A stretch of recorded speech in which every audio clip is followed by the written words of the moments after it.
Good morning and welcome to Stand with Pride, a weekly recap of the news from social media. This week we're going to try something a little different. We will still have news stories, but they are not coming from MS Now or other video sources. All the reports will be from HuffPost, the Associated Press, and commentary at the conclusion of today's show. We open today's show with the death of Infowars, as Alex Jones faces more than $1 billion in legal claims because of the disinformation he spread about the victims and families from the Sandy Hook tragedy. This first story comes from HuffPost. Infowars, the far-right conspiracy theory network that profited from lies, died Friday after losing its battle against the truth. It was 27. The death comes nearly 4 years after disinformation merchant Alex Jones, founder of Infowars, was court-ordered to pay roughly $1 billion to several families whose loved ones were killed in the 2012 Sandy Hook Elementary shooting in Newtown, Connecticut, after lying that they were crisis actors and that the shooting, which left 20 children and 6 adults dead, was staged. A judge last year ruled that Infowars could be sold to help pay the families. That includes studio equipment like cameras, desks, and microphones, along with the Infowars brand and its name. While satirical news outlet The Onion continues to wrestle for control of the Infowars brand, the website itself was taken down at midnight on Friday after a court-appointed receiver stopped paying rent and utilities for the studio space. At the time of last year's ruling, Jones remained defiant and said the 2 jury trials that he lost were rigged. Here's just a little reminder, though. They don't want money in their fake, rigged Sandy Hook trials run by Democrats, Jones said on Infowars, on the broadcast at the time. No, they want me off the air. Among the 20 kids killed at Sandy Hook was 6-year-old Jesse Lewis, described by his dad, Neil Heslin, as an energetic child who loved animals and helping others. The day of the shooting, Jesse led his classmates to safety and likely saved lives. Heslin testified in a Texas courtroom in 2022 about the abuse his family endured at the direction of Jones and Infowars.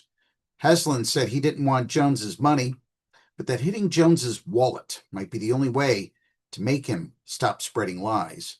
I believe it's the only way to put a stop to it, to prevent this from happening anymore, Heslin said on the stand.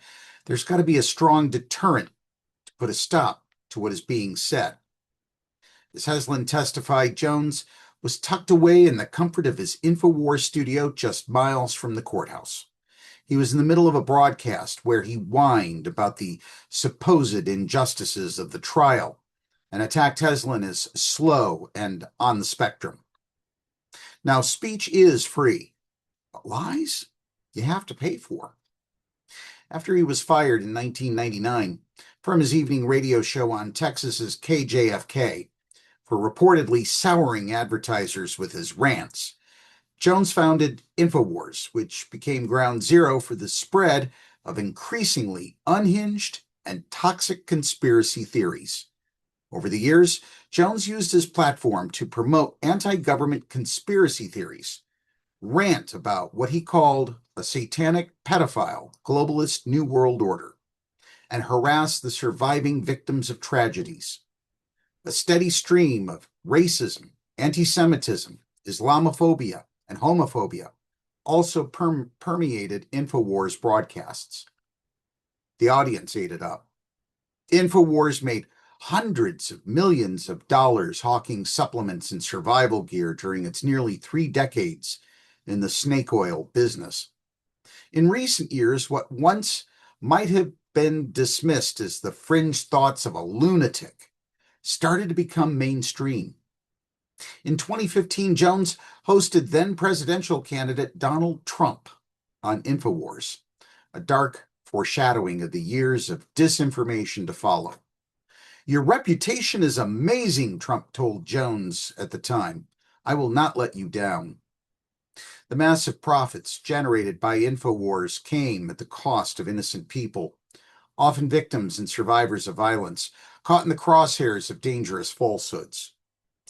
Brennan Gilmore recorded the moment a neo-Nazi drove a car into a crowd of people protesting against a white supremacist rally taking place in Charlottesville, Virginia in 2017.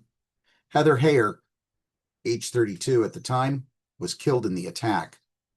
Jones dismissed the far-right violence on his show, labeling Gilmore a deep state shill and a CIA asset who wanted to undermine the Trump administration by sharing his video.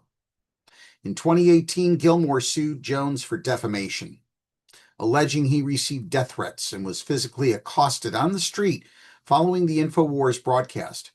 Jones admitted liability for defamation in 2022 and paid $50,000 to Gilmore. Marcel Fontaine, a Boston resident, was falsely accused in an Infowars article of being the school shooter who left 17 people dead in Parkland, Florida in 2018. In 2022, as part of a defamation suit Fontaine brought against the platform, longtime Infowars employee Kit Daniels cried during a deposition as he expressed regret for misidentifying Fontaine to millions of listeners based on a 4chan post he saw. The lawsuit stalled amid Jones's bankruptcy case, and Fontaine died in a house fire last year. It was the lies Jones spread about the victims and families of those who died in the Sandy Hook shooting that ultimately sealed the fate of Infowars.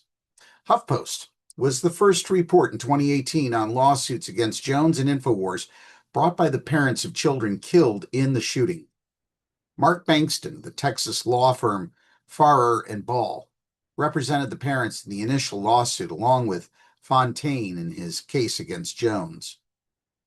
Among the falsehoods posted on the Infowars website was a headline that screamed, "FBI says no one killed at Sandy Hook." During a November 2016 broadcast, Jones said, "If children were lost at Sandy Hook, my heart goes out to each and every one of those parents." Oh, but he didn't stop there. The only problem is I've watched a lot of soap operas and I've seen actors before, and I know when I'm watching a movie and when I'm watching something real. A former Infowars employee said in a video deposition that he was laughed at after repeatedly warning staff to stop publishing falsehoods. Bankston, who represented Sandy Hook victims Jesse Lewis's parents in their 2022 Texas trial, reminded jurors and Jones himself of the distinction between free speech and lies. "Speech is free," Bankston said, "but lies you have to pay for." And a child's grave was desecrated. Jones's second trial took place later that year in Connecticut, just 20 minutes from where the deadly school shooting happened. Families broke down in tears during 5 weeks of testimony as they described the deaths of their loved ones and the additional nightmare that Jones unleashed. Parent Robbie Parker, whose 6-year-old daughter Emily was killed, said threats poured in after Jones called Parker a crisis actor after he gave a nervous laugh at a press conference. Parker said he found himself up late at night, desperately trying to delete vile messages from extremists shared on a memorial page for Emily. Mark and Jackie Barden, whose 7-year-old son Daniel was killed, said they received a letter from someone who claimed to have urinated on the child's grave. In another letter, someone threatened to dig up Daniel's grave to prove he didn't exist. Parents Ian and Nicole Hockley, whose 6-year-old son Dylan was killed, testified about how far Infowars acolytes would go to compound their trauma.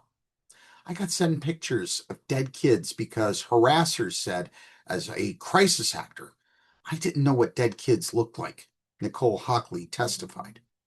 The abuse never stopped. One morning in the first week of the second trial, as Sandy Hook families walked into the Connecticut courthouse, they passed Infowars stickers that someone had plastered on a nearby traffic sign and, more fittingly, a trash can. And there's been no remorse. Jones used one of his final days on Infowars to target the Sandy Hook families. "All a big setup," Jones said of the shooting in an April 22nd broadcast. because they killed those kids with professional shooters, and that's what they don't want coming out. It's in the police reports. There was a pile of kids in the bathroom in a pyramid with no blood. Jones also continued to hawk supplements and merchandise, all while making himself out to be a martyr. He promised that the Onion will be, quote, in deep shit, end quote, for trying to take his platform. Just because you're wearing my shirt don't mean you're me, a shirtless Jones said during an April 20th broadcast. Jones may have lost Infowars, but he's unlikely to disappear. He'll still have platforms on X and Rumble, and he has a new website where he's already hawking products and asking supporters for donations. While he's previously vowed to make an even bigger studio and to broadcast 20 hours a day, Jones may have to recruit new talent. Owen Schroyer, an Infowars staple who testified about his own Sandy Hook lies and who spent 60 days in prison for his role in the January 6, 2021 Capitol attack, left the network in September over mounting tensions between himself and Jones. Jones was blindsided by the departure. "You're a snake," Jones yelled on his broadcast. "You are a rat. You are a fraud. You are a backstabber. You are a handbiter. You are a disgrace." More recently, Jones and Trump ended their years-long friendship after Jones issued blistering rebukes of the Iran war that Trump started in February. In a Truth Social post in early April, Trump targeted Jones and other right-wing voices that have criticized the war. He also gave a fitting eulogy for Infowars. Or bankrupt Alex Jones, who says some of the dumbest things and lost his entire fortune, as he should have, for his horrendous attack on the families of the Sandy Hook shooting victims, ridiculously claiming it was a hoax, Trump posted. These so-called pundits are losers, and they will always be. We're going to take a quick break. Coming up next, we have a story from the Associated Press about the recalibration of President Trump's immigration crackdown. We'll be right back after these messages.